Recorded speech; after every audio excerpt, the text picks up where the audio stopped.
Welcome to Mind Chime's Year in Review 2025. There's a particular sound a year makes when it's over. It's not fireworks, it's not applause, something quieter. Sounds like fatigue setting down its bags. Sounds like a mind asking, finally, what just happened to me? That's the sound 2025 made. This year did not arrive politely. It barged in, rearranged the furniture, and then demanded we pretend nothing was broken. It was loud in all the wrong places, eerily silent when accountability used to live.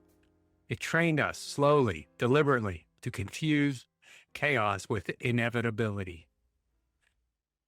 And Mind Chimes spent the year refusing to accept that trade. If you've been reading, you know this wasn't a Substack about chasing headlines. It was about chasing patterns. Not the outrage of the moment, but the architecture beneath it. Not who said what today, but why the same excuses keep working decade after decade. We wrote about cover-ups, not just the crimes, but the rituals that follow them, the document dumps, the walkbacks, the collective shrugs. The dangerous American habit of mistaking repetition for absolutism. Because here's the thing, history keeps trying to teach us. Scandals fade, rationalizations linger, and democracies don't collapse, they erode. We wrote about power too, and how it reveals itself less in speeches than in silences. After 2 seconds in a film, or in a press conference or a crisis when someone could act and doesn't, those moments tell you everything if you are willing to notice them.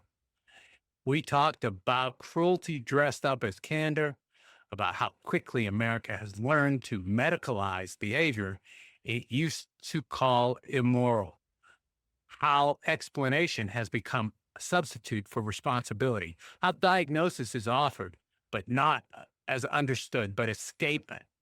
And we talked about inheritance, not money, not property, beliefs, the strange mismatched furniture of ideas we grow up with, faith without doctrine, patriotism without honor, morality absorbed through contradiction rather than instruction. The quiet realization later in life that much of what we believe was simply what we were handed and never thought to question.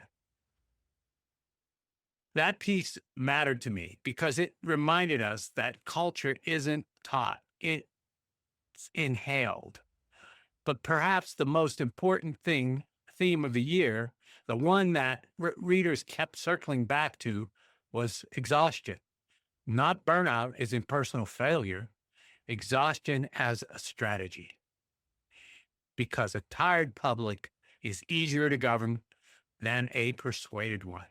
A distracted citizenry is cheaper than an informed one, and chaos deployed relentlessly has a way of making people long not for justice, but for quiet.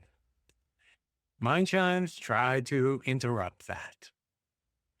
And not by yelling louder, but by slowing down and insisting that thinking is still an act of citizenship. The memory is a form of resistance. That refusing to normalize the unacceptable is not naive. It's necessary. So I've written Mind Chimes review for 2025. It's not a victory lap. It's not a highlight reel.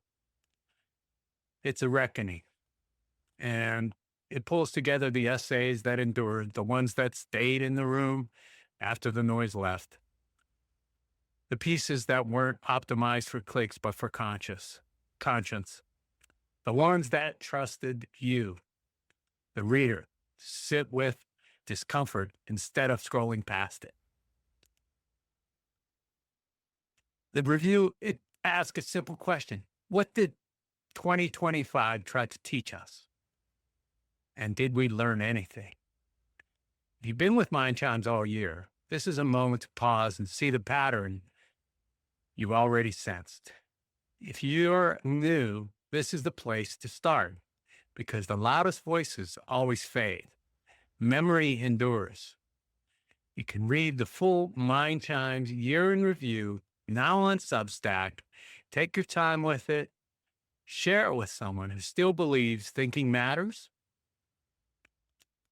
And as we step into whatever 2026 brings or plans to throw at us,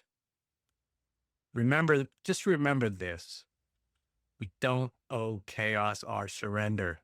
We don't owe outrage our attention. And we don't owe forgetting our future. Thanks for listening. You can find a link below in the comments.